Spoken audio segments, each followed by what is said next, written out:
The test is in 4 parts: Part 1, Part 2, Part 3, and Part 4. Now look at Part 1. Part 1. You will hear part of a tutorial between 2 students and their tutor. The students are doing a research project to do with computer use. First, you have some time to look at questions 1 to 5.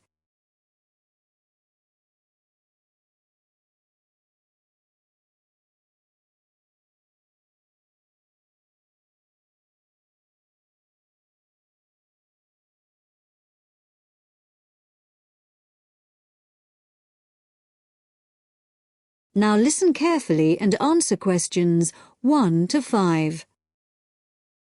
Dr. Barrett? Sammy, come in. Is Irene with you? Yes. Good. Sit down. Right, we're looking at how far you've got with your research project since we last met. You decided to do a survey about computer facilities at the university, didn't you? That's right.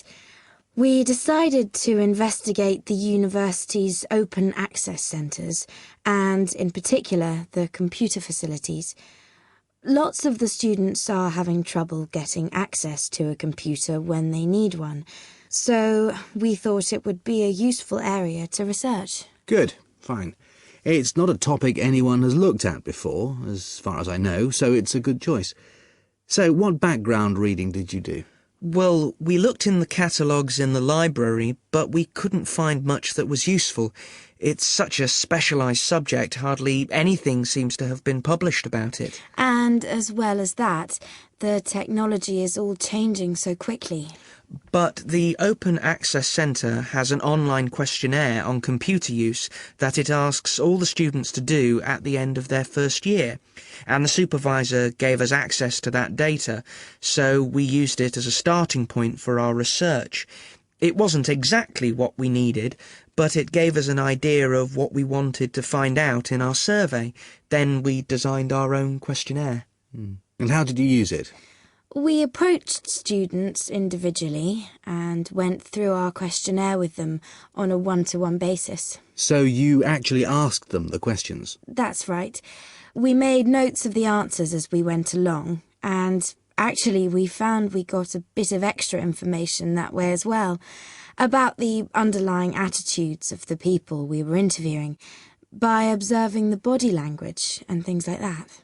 How big was your sample? Well, altogether we interviewed a random sample of 65 students, 55% male and 45% female. And what about the locations and times of the survey? We went to the 5 open access computer centres at the university and we got about equal amounts of data at each one. It took us 3 weeks. We did it during the week, in the day and in the evenings. Not the weekends? No. So presumably your respondents were mostly full-time students? Yes. Oh, you mean we should have collected some data at the weekends from the part-time students? We didn't think of that. OK, it's just an example of how difficult it is to get a truly random sample. So, how far have you got with the analysis of results? Well, everyone agreed there was a problem, but we're more interested in what they think should be done about it. The most popular suggestion was for some sort of booking system. About 77% of the students thought that would be best, but there were other suggestions.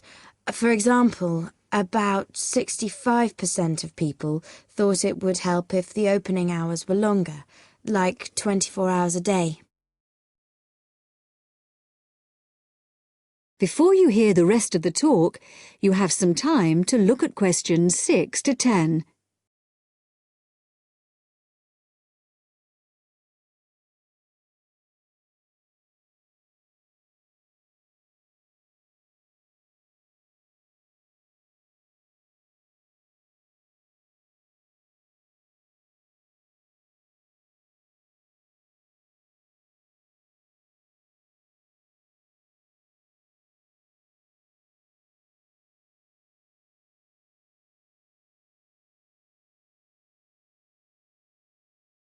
Now listen and answer questions 6 to 10. So, what other suggestions did people come up with? Well, actually, the main reason why people can't get to a computer is because so many students are using them for personal emails or just surfing the web. So one solution would be to have some computer rooms for recreational use and some for people to do serious work in.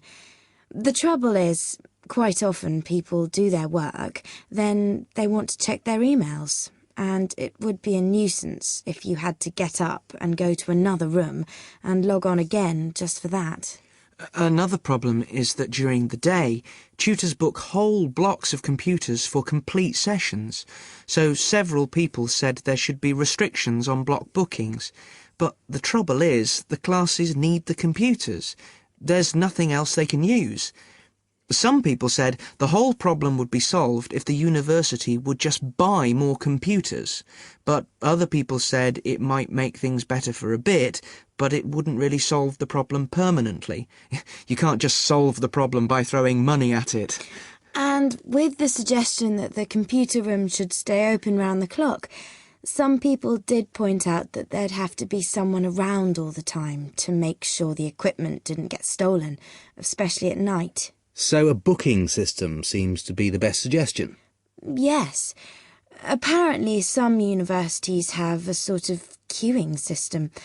It means the staff at the open access centres have to organise it, but people say it works quite well.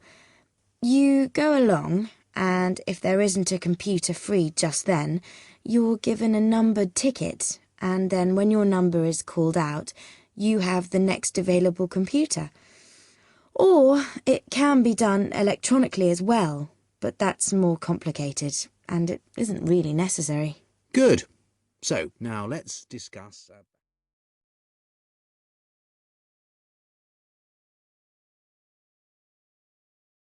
That is the end of part 1. You now have half a minute to check your answers.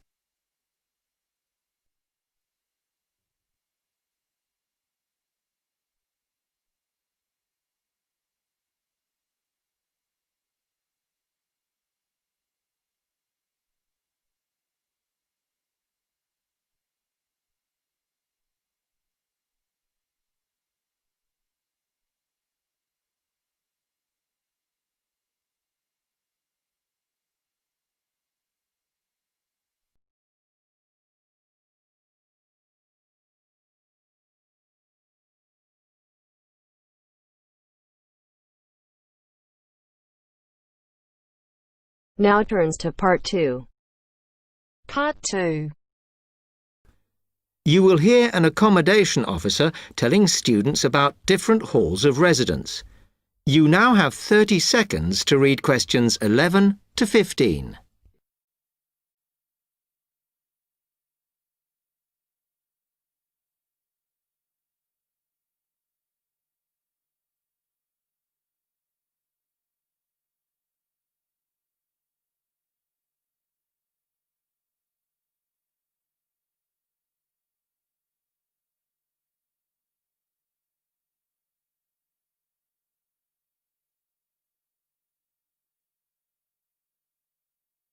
Good afternoon, and welcome to Stanton University. I'm here to tell you about the various halls of residence we have available, should you choose to come here. We aim to offer accommodation in halls to all first-year students, and you'll find there's a good variety to choose from. First of all, there's Brown Hall, which, as you'll see, is not the most modern of buildings, but it is very popular with some students. It's got a good sense of community, some nice refurbished kitchens, and unlike the other halls, it has recently had a gym built in its basement. Another option is Blake Residence, which is built like a large house, and so everybody cooks and eats together. It has its own sectioned-off bit of private garden and is even more peaceful because this is an all-girls residence. Although, of course, boys are allowed to visit the hall and, I understand, frequently take part in cooking dinner. The largest hall we have is Queen's Building, and this has been upgraded recently. The original parking area has been built on so that the hall now has a large common room, and each bedroom now has its own shower room, which many students regard as a real bonus. A further option is the Parkway Flats, which won an award for design in its day, and this building now has a preservation order on it. This has meant that only a limited amount could be done to upgrade it, and the surrounding area is important, so parking is not permitted around the flats. However, the flats do have many extra facilities, such as a special computer room, a small library, and a self-service restaurant. The cost of breakfast, lunch, and dinner is covered in the fees for this hall, so it does look a bit more expensive. The last residence we can offer you is Temple Rise, which again is slightly more expensive than other halls as the rooms are larger. This has got very lovely views across to the coast, and this more than compensates for the fact that bathrooms here are shared between 6 students. However, the hall has domestic staff who clean the rooms once a week, so this is perhaps an attractive option for the messier amongst you. You now have 30 seconds to read questions 16 to 20.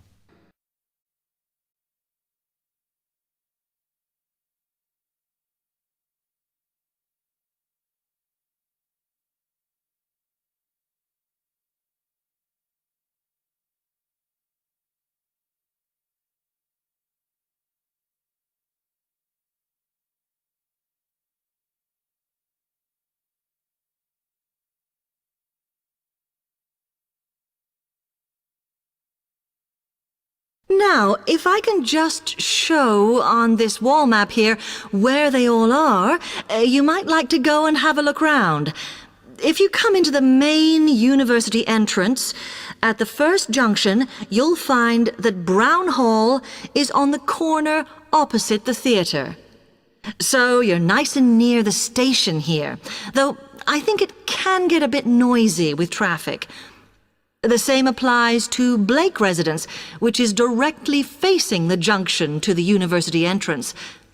These halls are often used by medical students and such like, as they're out all day, so don't notice the noise. Anyway, if you then walk along Campus Road towards the main circle, you'll see the library on the corner, and Queen's Building is just past that as you head north. You will find that it is quieter here, and you may get fewer visitors. By the way, the circle is quite a feature of the campus, as it's set into the hills and has a brand new sports center in the middle. It's worth going to look around it. Now, the Parkway Flats are on the opposite corner to the library, facing the circle, as you head towards the main buildings. The main buildings are only about a 5-minute walk from here, and places in these halls go quickly, so my advice is to reserve your place as soon as possible. Then Temple Rise is inside the circle, next to the sports center, but further from the main university buildings. Now, if you'd like to go off and physically look...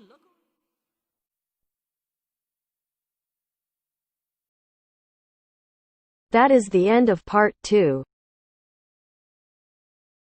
You now have half a minute to check your answers.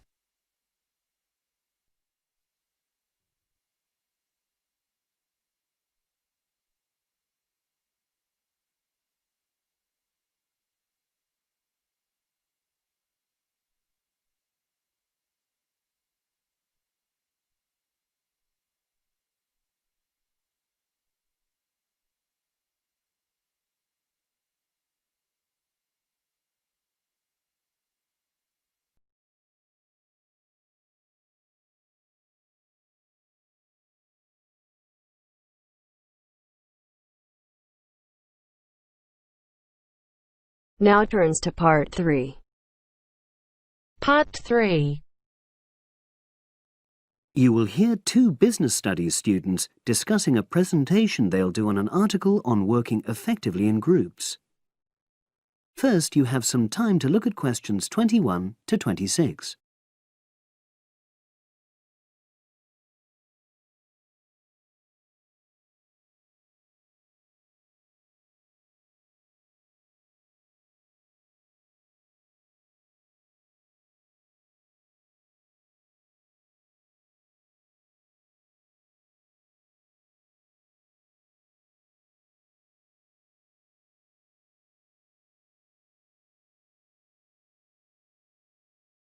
Now listen and answer questions 21 to 26. So, Brad, what did you think of the article on group work? Oh, hi, Helen. Yeah, it was pretty good, with helpful pieces of advice on how to make group work effective. I think we were lucky to be given such a straightforward text to present at the management skills seminar. Yeah.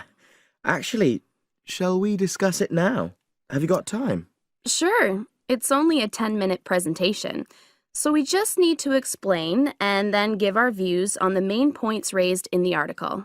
I'll jot down some notes. Right. So, there are 3 main sections. I suggest we start with listening. Yeah, effective listening in groups, because it's not something that's frequently covered on courses in our field. No, and we should say that in the presentation. Yeah. And also effective listening's pretty simple, you know.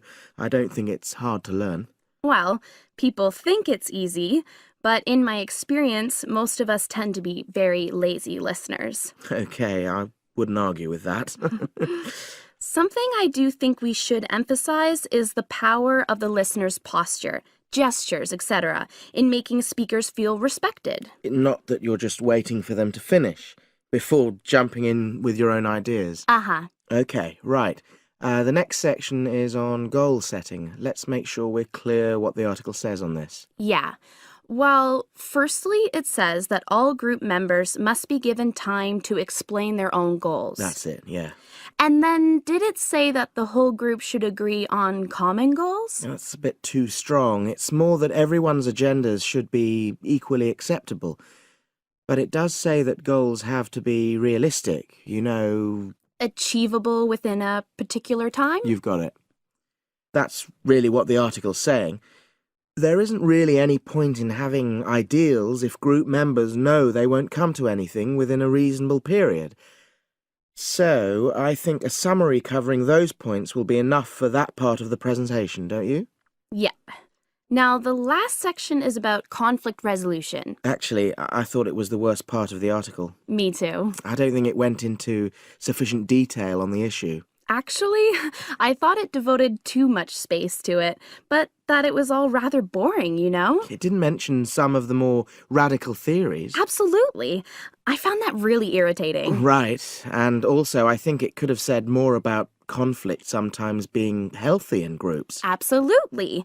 It just mentioned rather glibly about how we should avoid thinking of winners and losers, and that quick resolution of conflict is always desirable. Without explaining what these terms mean? Well, it gives quite detailed definitions, but doesn't develop a proper argument. Right. So, for the presentation, I think we just give some definitions and then explain what we felt were the weaknesses in the article's treatment of conflict resolution. Yeah, good. Now you have some time to look at questions 27 to 30.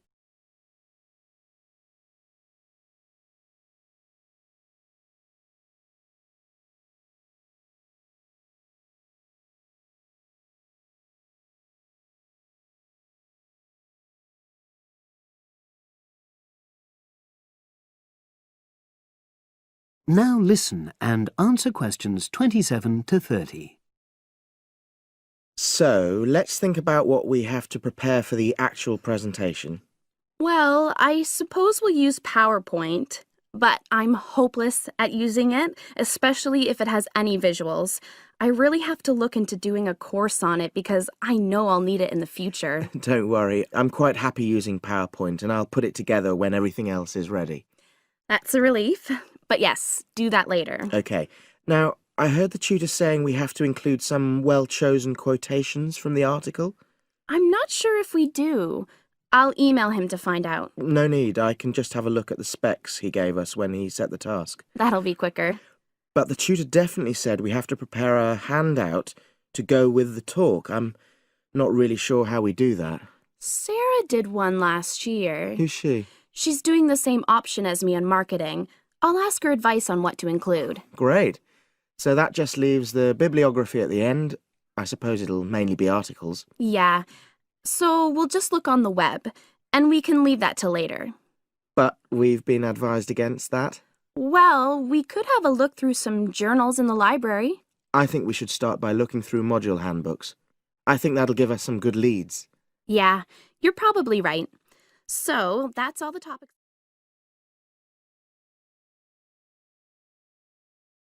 That is the end of part 3.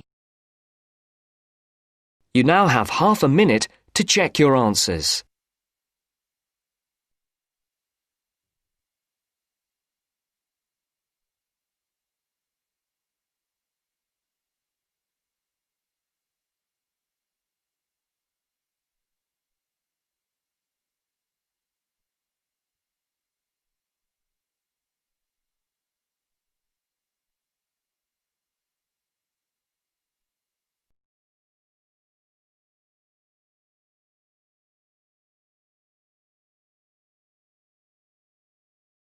Now turns to part 4.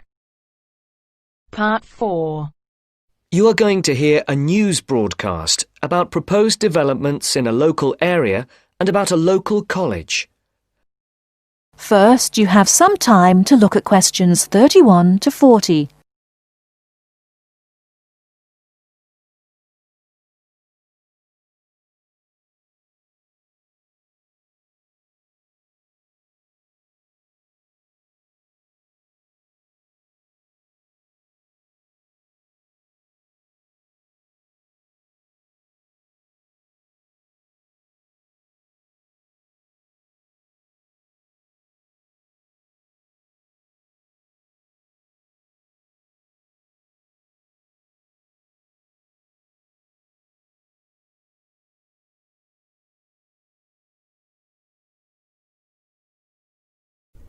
Now listen carefully and answer questions 31 to 40.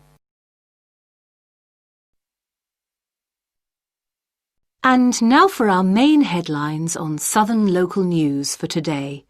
First of all, the report relating to the proposed motorway and other developments around the village of Tartlesbury was published this morning. And, as has been expected, it has created quite a lot of interest. The new motorway will pass along the north side of the village, crossing the River Team less than half a kilometre from the well-known beauty spot, Streve Ford, to the northeast of the village. The motorway will cut the village off from the ford, where many children play. But that is not the end of it. There are also plans to build 1,000 houses on farmland west of the village. And on top of that, there are proposals to build an industrial estate for new technology companies on the site of the old steelworks on the edge of the village. A news centre with a swimming pool and a very wide range of sports facilities and a large supermarket with other shops are also planned next to the housing estate. Mr. Jones, a local farmer we spoke to early today, is strongly against the plans. But the local council is pushing for them to be adopted in full. They say that new housing is needed in the area and that it is an opportunity to take advantage of government grants for setting up new technology developments. The mayor, Mr. Funn, says, "We must make every effort to do our part for the economy of the country and for the local people. This is a golden opportunity to put Tartlesbury on the map." Reactions to Mr. Funn's comments have been quick to come.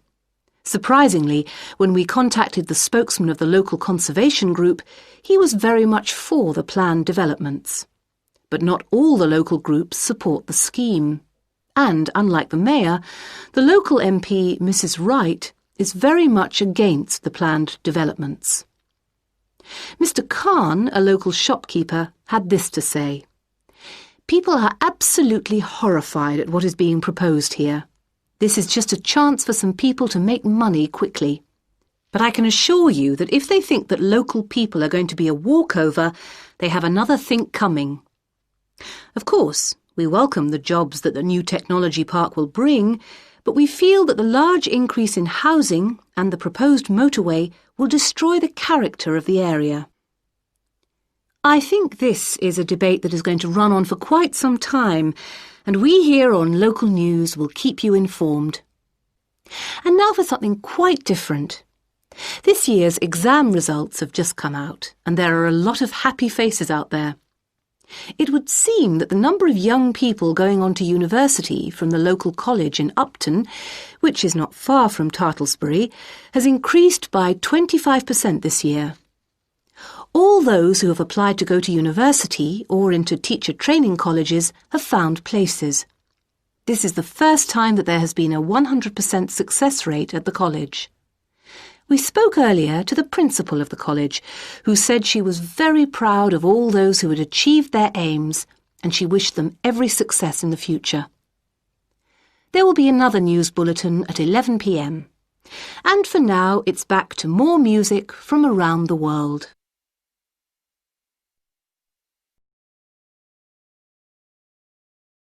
That is the end of part 4.